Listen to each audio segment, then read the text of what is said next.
តើបងប្អូននេះគឺជាទស្សនវិជ្ជានិងវីដេអូពេញតែម្ដងនៅកោះម្នាស់បងប្អូនហើយនេះទស្សនវិជ្ជាដែលយើងនៅលើកោះហ្នឹងហើយទេសភាពនៅលើកោះហ្នឹងគឺពិតជាស្អាតខ្លាំងមែនតើបងប្អូនដូចបងប្អូនបានឃើញអញ្ចឹងគឺទឹកឡើងខៀវហើយក៏មានថ្ងៃលិចកយគុណផងដែរបងប្អូនអាចមកលេងបានទាំងអស់គ្នាបងប្អូនហើយនេះជាសកម្មភាពដែលយើងធ្វើដំណើរទៅយើងចាប់ផ្ដើមថតចេញទៅគឺផ្លូវបំបីកោះកុងណាបងប្អូនទៅស្រែអំបិលហ្នឹងយើងជិះកាត់ហ្នឹងទៅប្រហែលប្រហែល100គីឡូអញ្ចឹងទៅបានទៅដល់ហ្នឹងផងដែរហើយបងប្អូនអាចមុនហ្នឹងទៅអាចវាយផែនទីបានអញ្ចឹងណាមើលតាមផែនទីទៅស្រួលធ្វើដំណើរចេញទៅហើយយើងធ្វើដំណើរបន្ទាប់ពីបាយថ្ងៃហើយយើងជិះពីពេញមកដល់កន្លែងនេះគឺបាយថ្ងៃល្មមបន្ទាប់មកយើងចេញដំណើរទៅតាមផ្លូវដូចជាបងប្អូនបានឃើញអញ្ចឹងគឺទេសភាពពិតជាស្រស់ស្អាតខ្លាំងមែនតើបងប្អូននៅតាមផ្លូវហ្នឹងគឺ fresh ខ្លាំងមែនតើជាមួយនឹងធម្មជាតិហើយផ្លូវទៅកោះកុងដែរគេធ្វើឲ្យស្អាតសឹងតែ100%បងប្អូនហើយផ្លូវនេះដែរក៏អត់សូវមានឡានម៉ូតូធំឆ្លងកាត់ផងដែរយូរមាន1មាន2អញ្ចឹងណាដូចដែលបងប្អូនមិនឃើញអញ្ចឹងហើយក៏មានបងប្អូនយើងច្រើនផងដែរដែលធ្វើដំណើរតាមផ្លូវនេះទៅលេងកន្លែងផ្សេងដូចជាភូមិទឹកស្រែឬក៏ស្ទឹងបពកក៏យើងអាចជិះកាត់ទៅតាមផ្លូវទៅកោះកុងស្រែអំបិលហ្នឹងគឺសម្បូរកន្លែងលេងខ្លាំងមែនតើណាបងប្អូនហើយមួយទៀតតំបន់ជីផាក៏យើងជិះកាត់ហ្នឹងដែរបងប្អូនដូចជាធ្វើផ្លូវហើយដែលខ្ញុំអត់បានជិះតនទៅលេងណាចាំមើលទំនេរវីដេអូក្រោយចាំដាក់មក trip ទៅជីផាទៀតណាបងប្អូនហើយនេះគឺជាទស្សនវិជ្ជាដែលយើងជិះម៉ូតូបងប្អូនគឺ fresh ខ្លាំងមែនតើបងប្អូនអាចមើលលេងសិនណាហ្នឹងហើយបងប្អូនបាទចាំដល់កន្លែងដែលអាប់ដេតជូនបងប្អូនមើលបន្តទៀត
ហ្នឹងបងប្អូនប្រហែលជាយើងធ្វើដំណើរអស់រយៈពេលជាង1ម៉ោងឥឡូវយើងមកដល់កន្លែង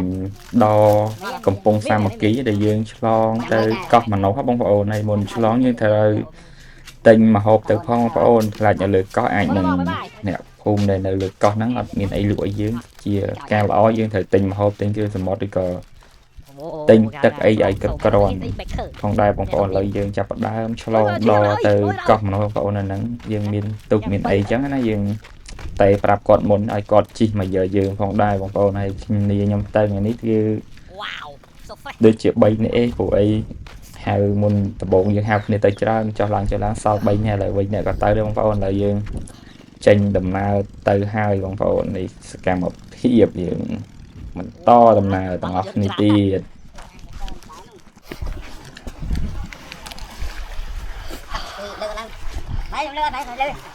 បងឡើងទៅវិញទៅវិញប៉ុណ្ណឹងតើបងបានប៉ុណ្ណឹងតើភ័យឌីរ៉ូមកđây chơi cho ở đây chơi tại mày chơi còn mà đằng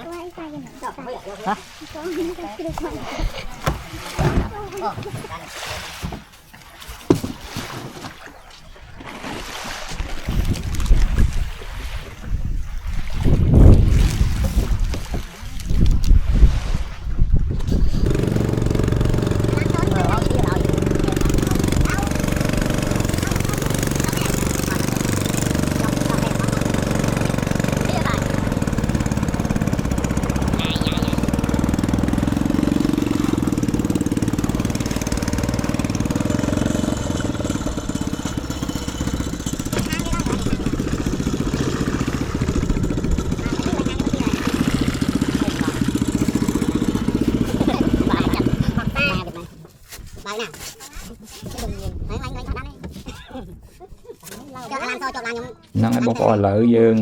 ជីប្រហែលដល់ជិតដល់កោះម្នប់ហើយនេះយើងរៀបដាក់អីវ៉ាន់ដាក់អីឥឡូវយើងមកដល់កោះម្នប់មែនទែនឃើញទេសភាពទៅនៅពេលឥឡូវយើងថតរូបខ្លះៗបងប្អូននេះមើលនៅក្នុងវីដេអូហ្នឹងក៏ស្អាតដែរបងប្អូនទឹកខៀវហើយមេឃក៏ភ្លឺស្អាតអត់មានភ្លៀងមានអីចឹងបងប្អូនគឺពិតជាស្អាតខ្លាំងមែនទែនបងប្អូន ហ្នឹងឥឡូវយើងមកដល់កោះបងប្អូនយើងរឿងដែលត្រូវធ្វើមកដល់កោះដំបងយើងត្រូវរៀបចំតង់ណាព្រោះអីខ្លាចមេឃភ្លៀងមេឃអីចឹងទៅស្រួលយើងដៃវ៉ាន់ណាហើយមកដល់កោះឃើញមានបងប្អូនយើងមក4 5ធីមដែរបងប្អូនហើយបន្តមកយើងរៀបវ៉ាន់ហើយយើងមានបៀតិចយើងឈៀលយើងហូបបាយថ្ងៃហូបអីចឹងទៅបងប្អូនអត់នេះហើយនេះបងប្អូនអាចមើលឃើញទេសភាពដែលយើងថតគឺស្អាតខ្លាំងមែនតើបងប្អូននេះក៏ជានៅមាត់ឆ្នេរអញ្ចឹងហើយឆ្នេរក៏ស្អាតដែរបងប្អូនខ្សាច់សហើយទឹកអរិយស្រួលលេងគឺទឹកអរិយខ្លាំងមែនទែនហើយនៅឆ្នេរផងដែរក៏សបោត្រីសបោក្តាមអាចនឹងយប់ឡើងយើងអាចចាក់ឬក៏អីបានបងប្អូនមានឧបករណ៍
ប្អូននេះបងបានឃើញចឹងឥឡូវដល់ពេលល្ងាចថ្ងៃវារៀបលេចឲ្យបងប្អូនហើយយើងថតមកឃើញស្អាតខ្លាំងមែនតើបងប្អូនកន្លែងនេះឡើងកន្លែងនេះវាថ្ងៃរៀបលេចប្រហែលជាមកខ្ទង់6ជាងដឹងបងប្អូនតែទេសភាពនេះបងប្អូនឃើញចឹងគឺពិតជាស្រស់ស្អាតហើយសំឡេងខ្យល់បក់ទឹកសមុទ្រលក្ខណៈ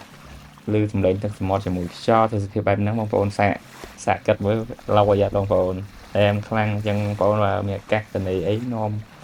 គ្នាទៅច្រើនទៅកាន់តែសប្បាយផងដែរបងប្អូនហ្នឹងហើយឥឡូវមើលវីដេអូតទៀតបងប្អូន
ហើយយើងលេងថាជាអស់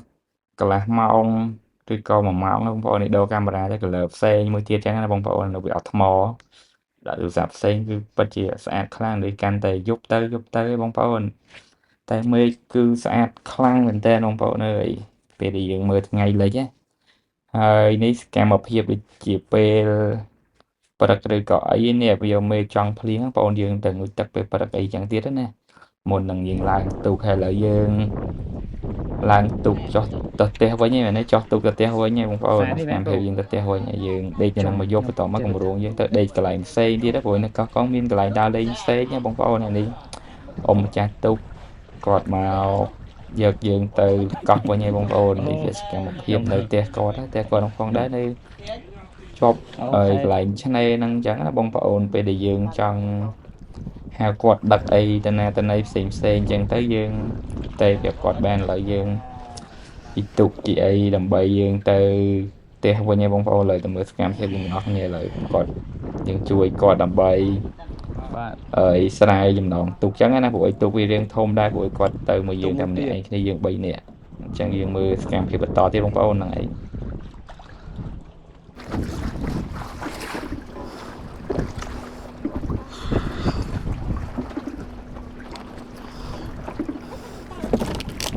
như này đây là lại tại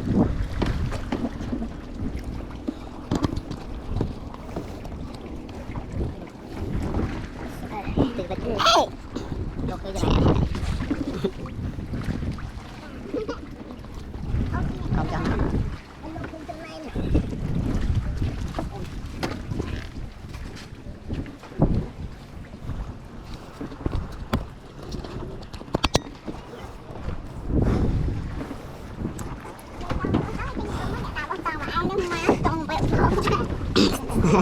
chọn người ta đâu bố cho nó tới màu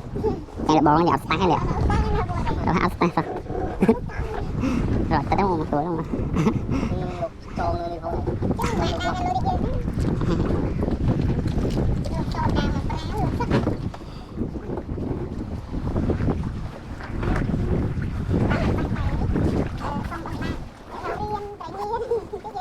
thầy khò mình ban nay phải đem tay phải nó sẽ sống dương đã ban thấy nè xong thay mày này nóไอ้thật hay nhưng mà sao bệnh vậy như thế này trong đó luôn đồng cao bên ban đó mình bây mình tập trả vào đại cao ai luônเอาได้xong dương đi thay mình luôn ở trườngแต่แต่sao dương ố nè thưa bon ai cũng không ai thưa bon anh lên nha ô bị ngay cho anh thấy xe khoan là hả rồi thấy xe khoan này về về anh thắt cọp đi mà cái lỡ ông mai nhẹ đại rồi phải vậy sao bây giờ những cái thảo sáng cái đợt sáng này Nó chết giống sạch vợ anh xây vợ anh khơi nhận được sạch vợ anh thả tập phẹt sạch giống có sạch chắc là xây cái này chẳng hạn không khơi dập phải đôi lốt sạch với thả ổn anh thử mấy cái này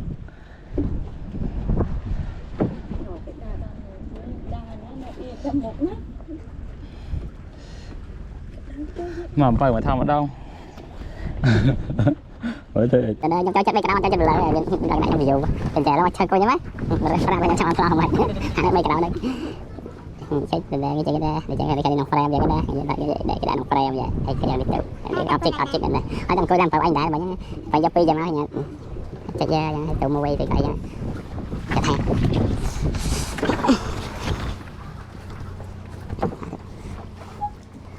ở đây mua đèn hoàn chừng tiêu thiệp đấy